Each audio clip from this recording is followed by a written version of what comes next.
तो भाई जरा अंदर थोड़ा शेड में ना अंधेरा है, उधर की तरफ बाहर लेकर चलते हैं, आपको आगे का पैनल दिखाता हूँ अच्छे से, मुझे भी देखना है भाई क्या है क्या नहीं। तो भाई देखो इसमें इंजन स्टार्ट स्टॉप का बटन है, एक बार पहले स्टार्ट करेंगे, सुइयाँ चली गई ऊपर से नीचे।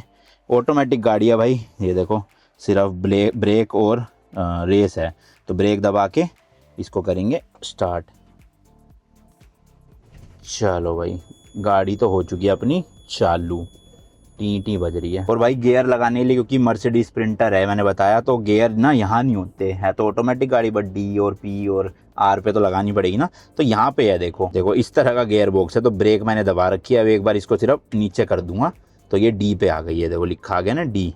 तो चलो भाई 2:33 हो रहे हैं, इसको बाहर निकालते हैं, लेट्स गो भाई। अभी बेल्ट नहीं लगा रहा क्योंकि बाहर तक ही ले जानी है, फॉर्मेलिटीज सारी हो चुकी है, ज़्यादा कुछ था नहीं, मैंने ऑनलाइन ही चेक इन कर लिया था ना क्योंकि, तो यहाँ टाइम वेस्ट नहीं हुआ।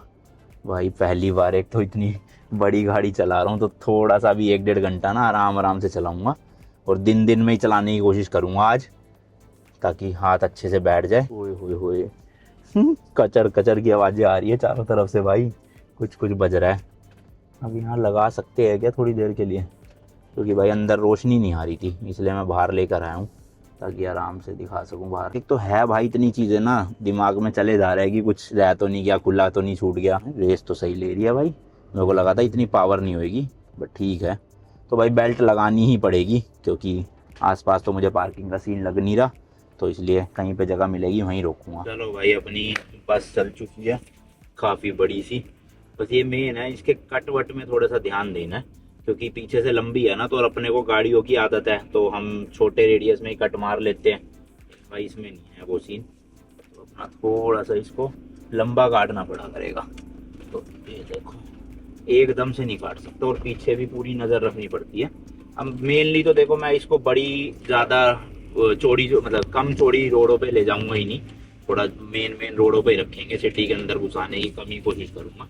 बट फिर भी भाई आनी तो चाहिए, अब इतना बड़ा जहाज लेके चल रहे हो तो सब सब जगहों की आदत हो तो ज़्यादा बढ़िया।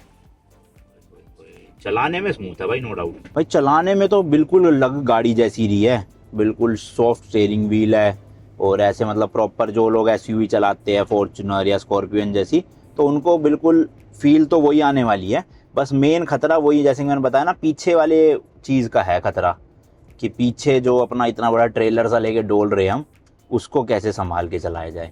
तो वो कट में वही अड़ सकता है, अड़ेगा तो, बाकी तो सब नॉर्मल गाड़ी जैसे ही फील हो रहा है। और एक और दिक्कत है भाई, अब हमारे इंडिया में क्या है, इंडिकेटर होता है राइट साइड में, यहाँ पर क्या है गियर है, तो मैं राइट का इंडिकेटर देने के चक्कर में गियर ही ना बदल दूँ, तो उस चीज़ का भी अब दिमाग में ध्यान रखना है। बट कोई नहीं, आधे पौने घंटे में ना माइंड हो जाएगा अपना सेट, फिर दिक्कत आएगी नहीं मेरे ख्याल से, तो मज़ा आएगा लेकिन भाई ड्राइविंग में।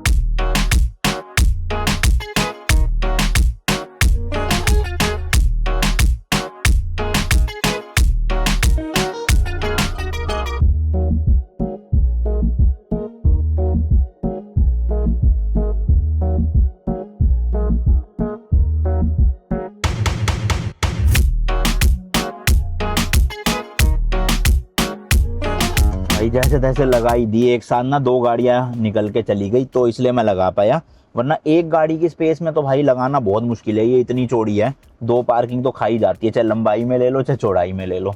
पर चलो अभी 10-15 मिनट के लिए ही बस सामान लेना है, यहाँ पे मेरे को लग नहीं रहा अब रुक के हम शूट कर पाएंगे। अपना जो सामान उठाना है वो उठाते हैं और चलते हैं किसी और जगह पे, वहीं पे ही आपको अच्छे से टूर दूंगा गाड़ी का। ये देखना भाई साहब पूरी, मतलब वैसे चौड़ाई वाइज मेरे ख्याल से पार्किंग में आएगी, नहीं आएगी यार, तो साथ वाली पार्किंग का भी थोड़ा सा हिस्सा ले ही लिया इसने।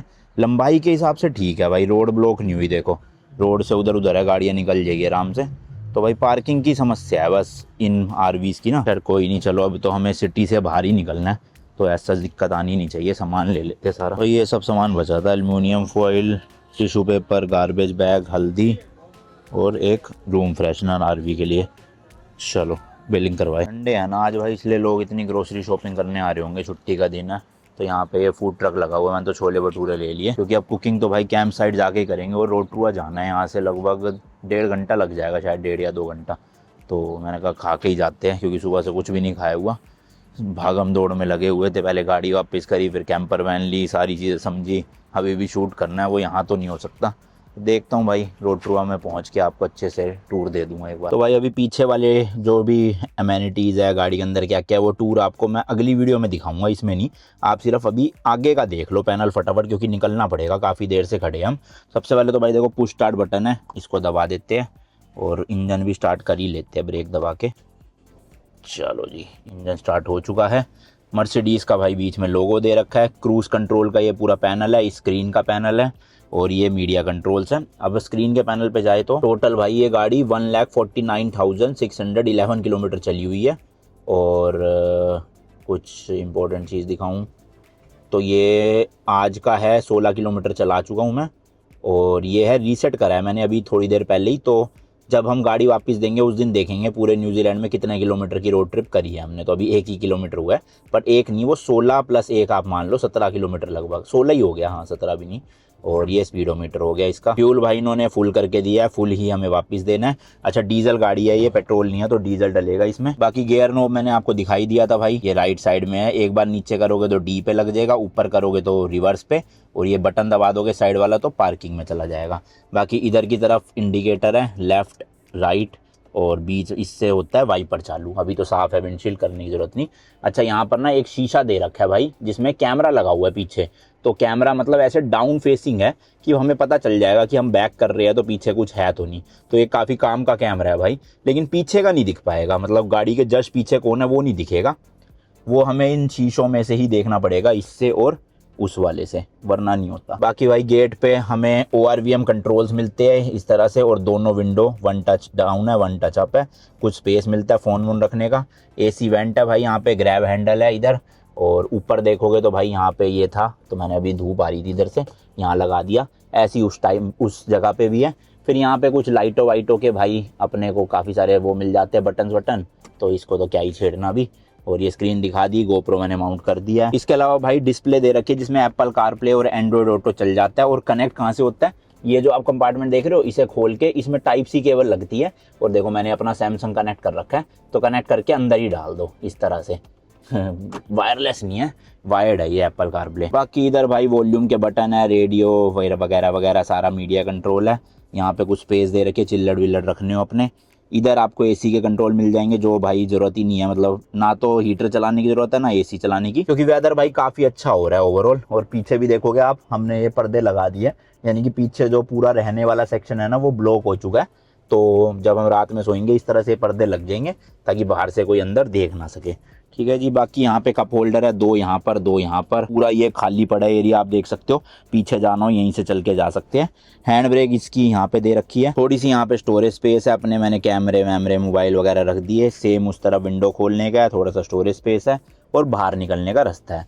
बाकी ग्लव बॉक्स यहाँ पे नहीं है मेरे ख्याल से भाई, ये स्पेस ही बना हुआ है। तो ये है भाई आगे का पूरा कैबिन, जहाँ पे ड्राइवर और को पैसेंजर बैठ के जाते हैं आराम से। इसके अलावा क्या है, ये बटन दे रखे हैं, ये हेडलाइट के कंट्रोल्स के होंगे। इसको भी अभी समझना पड़ेगा भाई थोड़ा सा, क्योंकि अंधेरा होने ही वाला है मेरे ख्याल 1-1.5 घंटे में, तो थोड़े से ड्राइव करनी पड़ेगी अंधेरे में। मैं अवॉइड करना चाहता था, बट भाई क्या कर सकते हैं। अब यहाँ से मैं लोकेशन लगाऊँ तो ये है वो जगह जहाँ जाना है, रोटरुआ। टोटल है भाई वो 2 घंटे 43 मिनट का, भाई मुझे लगा 1.5 घंटे का है। 229 किलोमीटर चलानी है भाई गाड़ी, फिर तो अंधेरे में चलानी ही पड़ेगी, कोई सोल्यूशन है नहीं। चलो भाई चलते हैं, रास्ता कवर करते हैं फटाफट से। टूर देने में तो मेरे को 1-1.5 घंटा लग जाएगा, इतनी देर तो ये यहाँ लगाने भी ना दे शायद, और अंधेरा हो जाएगा तो रिस्की भी है मैटर। उसके बाद फटाफट निकलते हैं, चलो लेट्स गो भाई, ड्राइव के मज़े लेते हैं रोटरुआ तक के ऑकलैंड से। और जो भी हमारा पूरा न्यूजीलैंड रोड ट्रिप का रूट है ना, वो मैं आपको कल वाले व्लॉग में समझाऊंगा कि कौन कौन सी सिटीज़ जा रहे हैं, कहाँ कहाँ जाने वाले हैं, क्या मैप है। अगर आप भी ये ट्रिप करना चाहते हो तो कैसे कर सकते हो। बाकी भाई इस RV की प्राइसिंग की बात करते हैं, ये तो मैंने बताया नहीं, मेन टॉपिक तो ये है। तो भाई देखो सीज़न पे डिपेंड करता है। ये जो मैंने लिया है इसका नाम है पोलरिस 6, यानी कि ये 6 लोगों के लिए कैंपर वैन है, इसमें 6 लोग सो सकते हैं। वो कैसे, वो मैं अगली वीडियो में आपको बताऊँगा। बट इसमें एक और वेरिएंट आता है 4 लोगों वाला, इसमें एक और वेरिएंट आता है 2 लोगों के लिए, उसमें बेसिकली बाथरूम नहीं होता अंदर। तो यहाँ पे क्या एक टर्म यूज़ होती है सेल्फ कंटेन्ड। तो इसका मतलब क्या है कि आपकी गाड़ी के अंदर ही कुकिंग का और साथ ही साथ में वॉशरूम का जुगाड़ है, तो उस गाड़ी को कहते हैं सेल्फ कंटेन्ड व्हीकल। तो हमारी वाली ये सेल्फ कंटेन्ड है, ऐसी 4 वाली भी है, लेकिन 2 वाली नहीं है क्योंकि उसमें वॉशरूम नहीं है और किचन है, उसमें बेड भी है, उसमें वो काफ़ी छोटा साइज़ होता है। बट हमें फुल साइज़ चाहिए थी भाई, क्योंकि सब कुछ होना चाहिए, आराम से सुकून से निकले, 14 दिन है रोड ट्रिप के। तो ये जो हमें पड़ी है ना भाई, अभी इस टाइम पे सर्दियों का सीज़न है और अगले महीने बिल्कुल ही ऑफ सीज़न हो जाएगा। तो अभी ये जो पीरियड है ना, ये ट्रांजिशन वाला फेज़ है, मतलब एक तरह से सीज़न थोड़ा थोड़ा है भी, लेकिन थोड़ा थोड़ा ख़त्म होते हुए हो रहा है शुरू। तो अगर आप बिल्कुल ही पीक ठंड में आओगे यहाँ पे जुलाई में, अगस्त में, तो वो उनका होता है ऑफ सीज़न। तब आपको ये वाली कैंपर वैन दिन के 10,000 रुपये के आसपास में मिल जाएगी इंडियन करेंसी में, मतलब मोटा मोटा 200 न्यूजीलैंड डॉलर। लेकिन हमें ये पड़ी है भाई 12,000 रुपीज़ पर नाइट के हिसाब से। और यही अगर आप बिल्कुल पीक सीज़न में लोगे भाई गर्मियों में, तब आपको ये पड़ेगी 18 से 20,000 रुपये पर नाइट। सोचो भाई कितना मेजर डिफरेंस आ जाता है सर्दियों में और गर्मियों में। जितने ज़्यादा लोग आएंगे उतनी डिमांड बढ़ेगी, व्हीकल्स कम है तो उस हिसाब से प्राइस अप होंगे। तो हमें 12,000 रुपये पर नाइट पड़ी, तो 14 दिन के आप लगा लो, 12,000 इंटू 14 कितने होते हैं, अराउंड 160 के आसपास ये बनते हैं। और ट्रांजेक्शन चार्जेस वगैरह लगा के हमें 1,80,000 रुपये की ये पड़ी है 14 दिनों के लिए, जिसमें हमारा फुल इंश्योर्ड कवर है। अगर आप फुल इंश्योरेंस नहीं लेते ना, तो ये हमें व्हीकल लगभग 70 से 80,000 रुपये सस्ती पड़ती भाई। 70 नहीं, 60-70, हाँ 60,000 रुपये सस्ती पड़ती। बट उसमें भाई क्या होता है कि अगर एक छोटा सा भी स्क्रैच हो गया, एक्सीडेंट हो गया, तो आपसे ना मतलब एक एक्सेस अमाउंट होता है, जैसे कि $5,000-6,000, $7,000, $10,000, तो 4-5 लाख रुपए, 8 लाख रुपए आपसे ले लेते। तो मैंने सोचा यार पहली बार मैं इतनी बड़ी गाड़ी चला रहा हूँ, बेटर है पूरा फुली इंश्योर्ड ले लेता हूँ। अब कुछ भी हो इस गाड़ी में, कुछ भी, लिटरली कोई शीशा तोड़ के भाग जाए, विंडशील्ड चटक जाए, कुछ भी हो जाए, चोरी हो जाए, मुझे अपनी जेब से अब 1 रुपया भी नहीं देना। वो अलग बात है, ट्रिप खराब हो जाएगी अपनी पूरी, बट होना ऐसा वैसे हम तो प्रे करेंगे। बट इन केस हम 1,80,000 में फुली सेफ है 14 दिनों के लिए। 14 दिन के लिए यही हमारा होटल है, यहीं पे हम खाना बनाएंगे, खाना खाएंगे, वॉशरूम है और गाड़ी है, सब कुछ यही है। अब इसके अलावा बस डीजल के पैसे हमें भरने हैं। और एक और इनके चार्जेस होते हैं $0.08 पर किलोमीटर, मतलब आप जितने किलोमीटर चलाओगे वो इंटू कर लो, मतलब मोटा मोटा 100 किलोमीटर के लिए $8 बनते हैं, जो कि होते हैं 400 रुपये, हाँ लगभग इतने ही। तो वो मिला मुलू के अब कितने किलोमीटर हमारी चलेगी वो हमें बाद में जाके देने हैं। बट उस केस में मेरे एक फ़ायदा हो गया है, मतलब क्या हुआ है वो मैं बता नहीं सकता आपको। बट हमने जो चेयर्स वगैरह ऐड करी थी ना इसमें, उसके पैसे पूरे के पूरे अपने रिफंड आ गए हैं। तो वो सारा जो एडजस्टमेंट है उसमें हो जाएगा बढ़िया से। तो अब चलो भाई ड्राइव शुरू करते हैं। मेरे हिसाब से 1,000-1,500 किलोमीटर की ये पूरी रोड ट्रिप रहने वाली है न्यूजीलैंड की। तो जैसा भी होगा घूमेंगे बढ़िया।